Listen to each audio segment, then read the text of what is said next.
안녕하세요. 소통원형 이준기 원장입니다.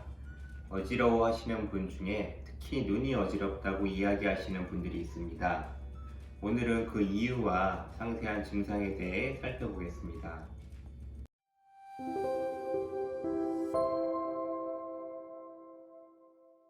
이런 분들은 안과부터 들렸다 오시는 경우가 많습니다. 시력과 안압도 정상이라는데 그럼 왜 눈이 어지러울까요? 나만 그런 줄 알고 걱정을 많이 하시는데 이 눈 어지럼증은 많은 환자분에게 볼 수 있습니다. 옛 서적들을 봐도 두현과 목현이란 표현이 자주 나오거든요.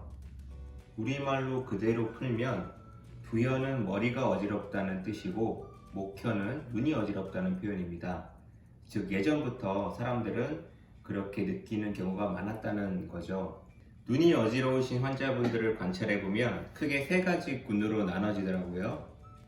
첫째는 이석증이나 전정신경염 같이 빙글빙글 도는 증상, 즉 회전성 현기라고 하는 증상이 먼저 발생한 후에 처음보다는 완화되었으나 뭔가 모르게 어질거리는 느낌이 남는다는 거고요.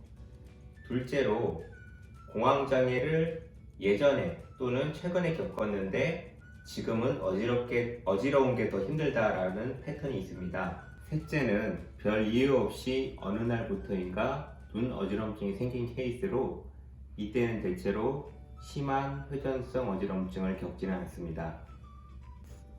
이 정도 보시면 어디가 문제인지 눈치채셨나요? 바로 귀 속의 전정기관과 그리고 두뇌입니다. 전정기관 이야기를 또 한번 하고 넘어가야 하는데요. 이전 영상에서도 몇 번 나왔지만 처음 보시는 분도 있으니 간단하게 설명하겠습니다. 귀 속 깊은 곳에 위치한 전정기관은 균형 정보를 뇌에 전달하는 역할을 합니다. 즉 우리가 어떤 움직임을 하고 있는지, 회전을 하고 있는지, 돌고 있는지 뇌에 알려주는 역할을 합니다. 전정기관 말고 또 균형과 관련된 기관이 있는데요. 바로 눈입니다.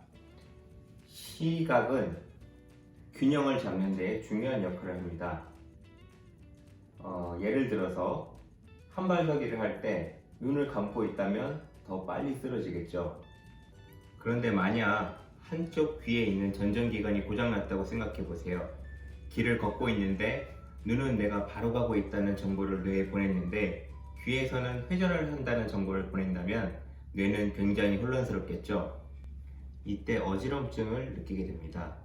근데 이건 극단적인 예이고 일반적으로 눈이 어지럽다고 느낄 때는 아주 약간의 어긋남이 문제입니다.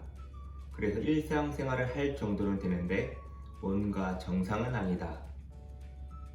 그렇게 말씀을 하시고 이 정보의 불일치를 특히 눈의 불편감으로 느끼시는 분들이 있습니다. 이걸 시각적 현기증이라고도 부르는데 대형 쇼핑몰이나 슈퍼마켓 같이 복잡한 환경에서 더욱 심해지는 경향성이 있고요. 또 연속된 패턴 무늬를 보거나 컴퓨터 작업을 하면 초점이 흐리게 보이기도 합니다. 자동차를 타고 갈 때 가로수가 연속해서 지나가도 그럴 수 있고요. 반면 들판처럼 탁 트인 곳에선 비교적 증상이 완화되죠. 자, 눈이 어지러운 시각적 현기증의 증상을 한번 정리해 보겠습니다. 이석증 같이 분명한 귀의 문제로 시작해서 만성화되었거나 아니면 처음부터 전정기능 저하로 인한 은근슬쩍 만성 어지럼증 형태로 나타날 때, 그리고 공황장애 같은 심리적 문제가 어지럼증으로 나타날 때 주로 보입니다.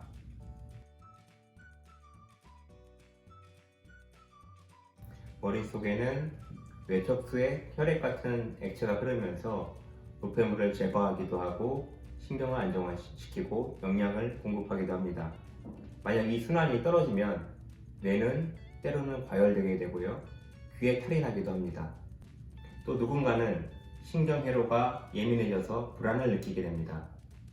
결국에는 귀 속과 뇌를 함께 건강하게 만들어줘야 어지럼증에서 벗어날 수 있습니다. 감사합니다.